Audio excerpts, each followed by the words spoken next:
Samajwadi party के अध्यक्ष अखिलेश यादव ने गाजीपुर में बिहार चुनाव और अन्य राजनीतिक मुद्दों पर बयान दिया। उन्होंने कहा कि बिहार बदलाव चाहता है और खुशहाली तथा तरक्की के रास्ते पर जाना चाहता है। अखिलेश यादव ने दावा किया कि चुनाव के बाद भाजपा नीतीश कुमार को मुख्यमंत्री नहीं बनाएगी। उन्होंने नीतीश कुमार को सिर्फ चुनावी दूल्हा बताया, जो पद के दूल्हा नहीं हैं। उन्होंने यह भी कहा कि बिहार में तेजस्वी यादव मुख्यमंत्री बनने जा रहे हैं और समाजवादी पार्टी उन्हें पूरा समर्थन दे रही है। अमित शाह के विपक्ष के लिए नो वैकेंसी वाले बयान पर प्रतिक्रिया देते हुए अखिलेश यादव ने कहा कि वैकेंसी जनता बनाती है, यह किसी के विज्ञापन से नहीं चलता। उन्होंने कहा कि जनता जिसको चाहेगी वह वैकेंट हो जाएगा।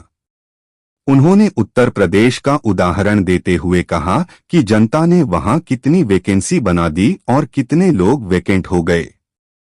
उन्होंने भाजपा पर सिर्फ झगड़ा लगाने का काम करने का आरोप भी लगाया। अखिलेश यादव ने अमेरिका के राष्ट्रपति द्वारा प्रधानमंत्री को किलर कहे जाने का भी जिक्र किया। उन्होंने उत्तर प्रदेश की राजनीति पर टिप्पणी करते हुए कहा कि अब की बार दोनों डिप्टी सीएम बाहर का नारा लखनऊ में चल रहा है। उन्होंने चुनाव आयोग पर भी सवाल उठाए और कहा कि वह निष्पक्ष काम नहीं कर रहा है और अलोकतांत्रिक है। भाजपा के पूर्व विधायक राघवेंद्र सिंह के विवादित बयान पर प्रतिक्रिया देते हुए यादव ने उन्हें अनएजुकेटेड, अनडेमोक्रेटिक और अनपढ़ बताया। उन्होंने कहा कि भाजपा के लोग हमेशा मर्यादा का उल्लंघन करते हैं। यादव ने मुख्यमंत्री योगी आदित्यनाथ पर बनी फिल्म को लेकर भी तंज कसा। उन्होंने कहा कि यह फिल्म रिलीज होने से पहले ही फ्लॉप हो गई और उनकी सरकार तो सिनेमा हॉल में ही गिर गई, क्योंकि कोई विधायक फिल्म देखने नहीं। अंकित समाजवादी पार्टी के विधायक, इनको शुभकामनाएं देने, इनको बधाई देने और शादी के बाद का कार्यक्रम उसमें शामिल होने हम लोग आए, जहां इन्हें बधाई शुभकामनाएं दी हैं। इनके परिवार के सदस्यों से मिलने का मौका मिला, साथ ही में हमारे तमाम समाजवादी नेता उनसे भी मिलने का मौका मिला, साथ में और साथियों के भी चाय पीने का एक अवसर हम लोगों को मिल गया। बिहार बदलाव मांग रहा है। बिहार बेहतर, खुशहाली और तरक्की के रास्ते पे जाना चाहता है। बीजेपी एक षड्यंत्र के तहत, कहाँ सोचिए, इंडिया गठबंधन नीतीश जी को प्रधानमंत्री बना रहा था और आज केवल चेहरे के लिए मुख्यमंत्री हैं वो। मैं आज आपसे फिर कहता हूं, बिहार की जागरूक जनता भी ये जानती है।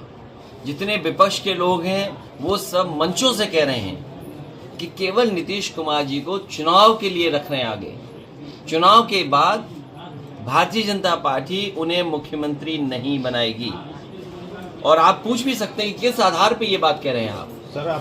महाराष्ट्र में क्या हुआ, महाराष्ट्र में क्या हुआ और दूसरे प्रदेशों में भी हुआ। जिनके नाम पर जीते उन्हें वो मुख्यमंत्री नहीं बने। मध्य प्रदेश में मुख्यमंत्री कोई और बना, तो भारतीय जनता पार्टी केवल उनको सामने रख रही है। और वो बीजेपी के दूल्हा जरूर हैं, लेकिन वो केवल चुनावी दूल्हा हैं, पद के लिए दूल्हा नहीं है वो। ये आप भी सब जानते हो।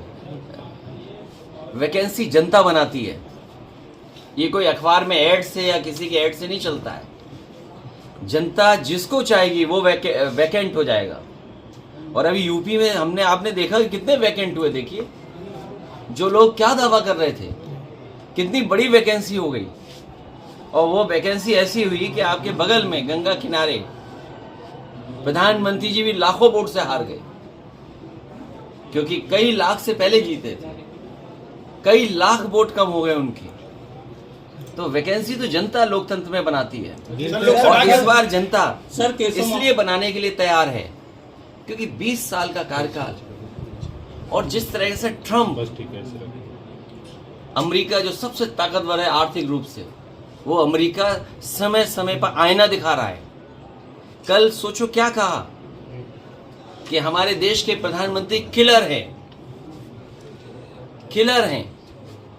सोचिए, क्या आप कल्पना कर सकते हैं कि एक अमेरिका आपसे का मजाक उड़ा रहा हो, जैसे हम ये कहें कैब में किलर लग रहे हैं।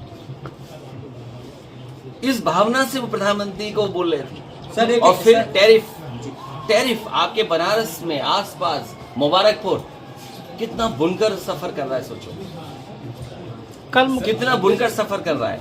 आपके टैरिफ लग रहे हैं। टैरिफ लगने का मतलब क्या हुआ? आपकी अर्थव्यवस्था चौपट हो रही है।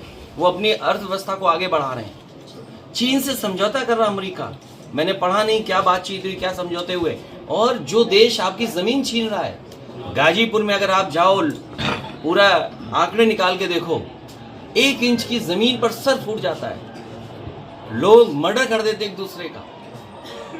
खेती को लेकर के 1 इंच जमीन इधर उधर हो जाए मेड़ की तो झगड़ा हो जाता है। वो अलग बात है कि अंग्रेज आया, जमीन बांटता चला गया, लेकिन यहीं पर उसकी यादगार है।